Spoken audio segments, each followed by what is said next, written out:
Welcome to the Sound the Alarm podcast. I'm your host, Stephen Michael, here with Big John. You've broken with us, and now it's time to get our insights on the hobby and sports-related news.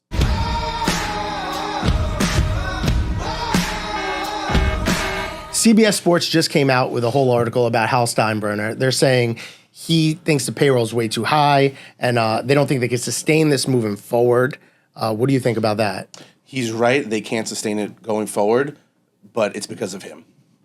George Steinbrenner is rolling over in his grave right now, and it makes me sick to my stomach. That man, he didn't care what it cost. He didn't care what it took. He did whatever he could to make the Yankees win, and that's been lost as he passed, and it's a shame to see it. Yeah, I mean, the Yankees haven't been the same, for sure. I think that no matter what, you need to keep Soto. You need to find out a way to do it. But I will also say, if the payroll's coming down, those beer prices better come down as well, Yeah. and that hot dog price, because now you have no excuse for those $700 tickets. 100%, yeah. If George was still around, not only would the Yankees still have Judge and Soto, they probably would have got Ohtani also. They would have been the Dodgers, is what you're saying. Yeah, Yeah. exactly. Yeah, basically. Teams are doing it. Teams are spending, just not the Yankees anymore. What about this whole Tops Now thing? The woman got hit in the head with the Bo Bichette line drive. Do you think it's worth it? Would you get hit in the head with that line drive to get a Tops Now card? Oh my God, that's tough. Do I know it's coming? No. So I'm just in the stands. I don't even see it. I just get hit in the head. You get hit in the I noggin. can't prepare for it. No. No, I'm out. No. Especially for a Tops Now card. Yeah. Like, if it was Ginter, I might be in. Tops Now, like, What if it's 1-on-1? don't care. Tops Now to me, I'm out on Tops Now everything. I can't do it. I can't. As a purist, If it's a Ginter card, I'm in. I'm 100% in for Ginter. Yeah. I'll get hit in the. If I won't die, I'll get hit in the head. Yeah, you give me Topps Chrome. If there's parallels, you give me some color. Yeah, like an SP. I would. Gold, I'd have to really think about it. Orange or better, I'll take the line drive. Yeah, like a Chrome Noggin Yeah. card. And yeah, I'm in for that for sure. And then let's end it with Wemby. He just got cited in San Antonio looking for his own cards. What do you think about that? Oh, I love it. As collectors, we're always looking to feel closer to the athletes. Them collecting the same things that we are, we're all on the same chase. It brings you together in a way. So I would be more apt to collect a player that collects his own things than if a player doesn't collect at all. I mean, that's true. Imagine you're in the card store, the door opens, you hear like that little like jingle thing, and like some dude's ducking under the. You're like, what is that? You know, is that a giraffe? Like you know how that must be being in that card store, seeing Wemby walk into the room. Like that's insane to me. Imagine being a kid seeing that. It'd be once in a lifetime. Do you feel like? Does it make you want to collect a player more knowing that they collect their own card? 100%. 100%. Yeah, I don't know if that moves the needle. Like for me personally, I don't know if I care necessarily if they're in the hobby. Like if I like Griffey definitely was in the hobby and I collected Griffey. I know Otani's not in the hobby, but I mean it's cool. It's definitely cool like seeing Corbin Carroll rip cards. I think that's nice, but I would not collect someone because they don't collect, but I think I would over collect someone if they do collect, if that makes sense. It doesn't move the needle down for me, but it doesn't move the needle up. But does it like do you ruin your fandom if you message that person trying to make a trade and they just leave it on red? Yeah, a little bit. Like I feel like so many people are like, hey Corbin, I have your card, and he's like, cool fam. Yeah, You know? I would take a cool fam, even if he saw it and No, said that was cool like fam. an internal cool Yeah. fam. That wasn't like a Yeah. answer back cool Left fam. on red, you're done. Yeah, you're done for You might have like- to leave the hobby. I would leave the hobby if I got left on red by Corbin Carroll for sure. And now on to the hit of the week, sponsored by Blue Chew. Is your significant other tired of getting packages delivered to their home? Well, maybe it's time you get them a package they actually want. Visit BlueChew.com and use promo code FILTHY to get your first month free. Bang! All right, so we've been breaking all week. Fanatics Live, Facebook. What has been, in your opinion, the biggest hit? I'd have to say Pete Rose first orange auto. They're redemptions, so what Pete Rose did was it seems like he inscribed at least one card for every color. So the fact that they're all redemptions means you have a shot at that inscription.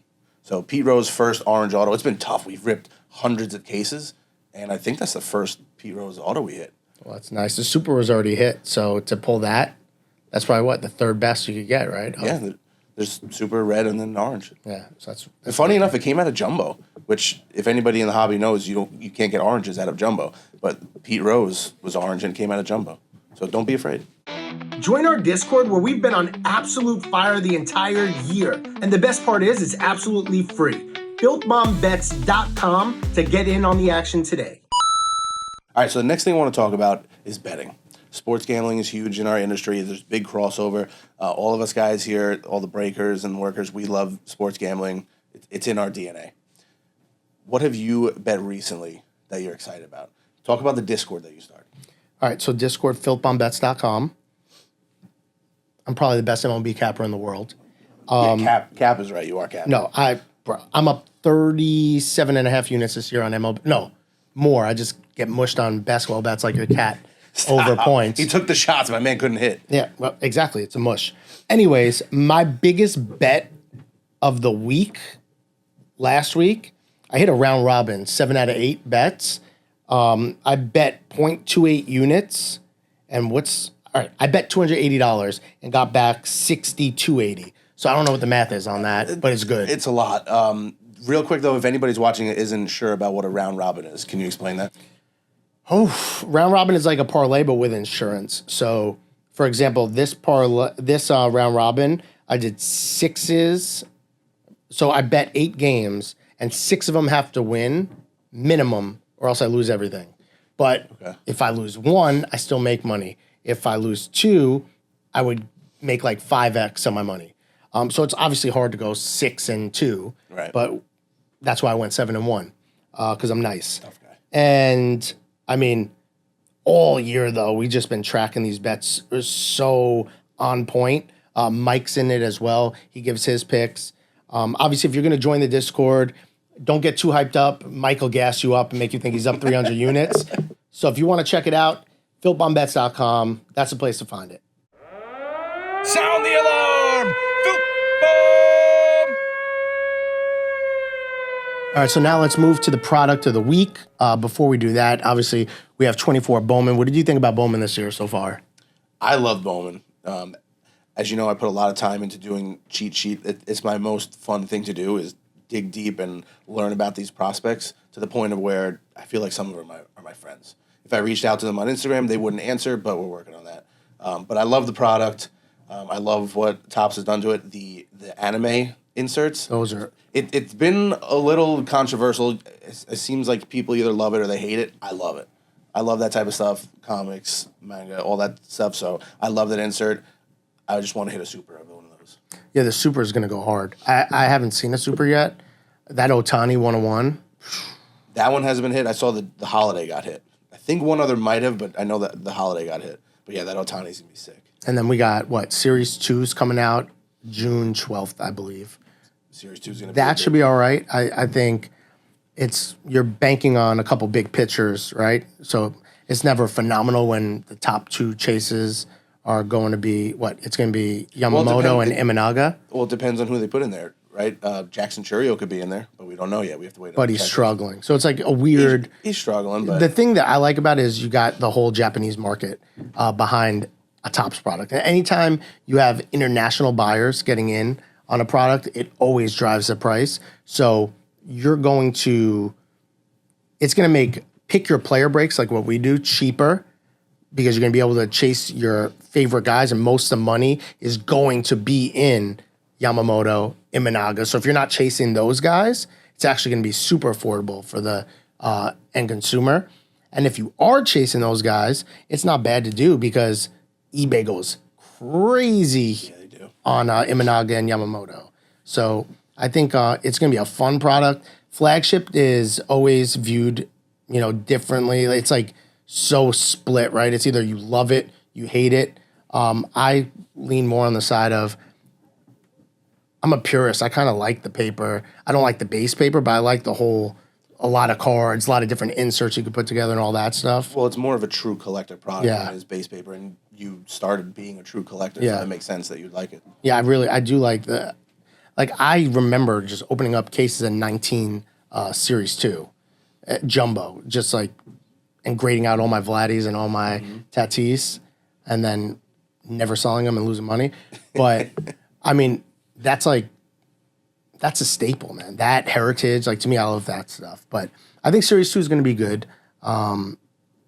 it still has some of the players' biggest cards. You know, you have the camos.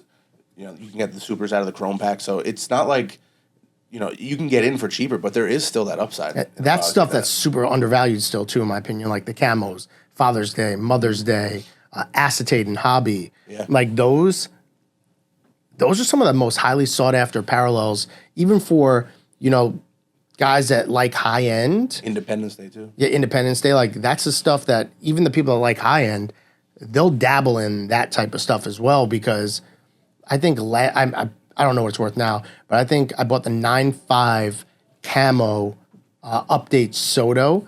I think I paid like, at the time, it's definitely less now, like $18K, because I was like, yeah, this is it. Like this is one of his best cards. So there's definitely a lot of upside for a $180, $200 box, whatever they're going for. And especially if those grade well, because in being paper, they're gonna grade well less often. So you get one that does grade well, it just exponentially gives you more of a premium. For sure. All right, so one last thing before we go. Major announcement coming from Filthbomb. This Monday, May 27th, Memorial Day. What's going down, Steve? Only one of the best Yankee prospects, Spencer Jones, coming to the studio. He's going to be on our Fanatics Live main channel, 8 p.m. Eastern, signing autographs, answering questions. It's going to be a lot of fun. People can go in the chat, ask him things. What kind of items is he going to be signing? I believe we have baseballs, cards, mini helmets. Is he doing anything like a bat or anything like that? Oh, he has a game-used bat that we're actually going to auction off. That's sick. Yeah. That's sick. All right, make sure you don't miss out on that, guys. That's going to be a lot of fun. Spencer Jones, what is he, 6'7", 6'8"? He's larger than life. I'm 6'4". Not many people that I'm around. I'm 6'2". Yeah, of course, with the lifts. Not many people make me feel small. I'm excited to like stand next to him and feel like Jose Altuve. All right, guys, we're going to wrap it up. Thank you so much for tuning in to the Sound the Alarm podcast. And on that note, till the next break, Case Box Pack, we're signing off saying, sayonara, bro, Tanies. Catch you on the flip side. Make it a filthy one.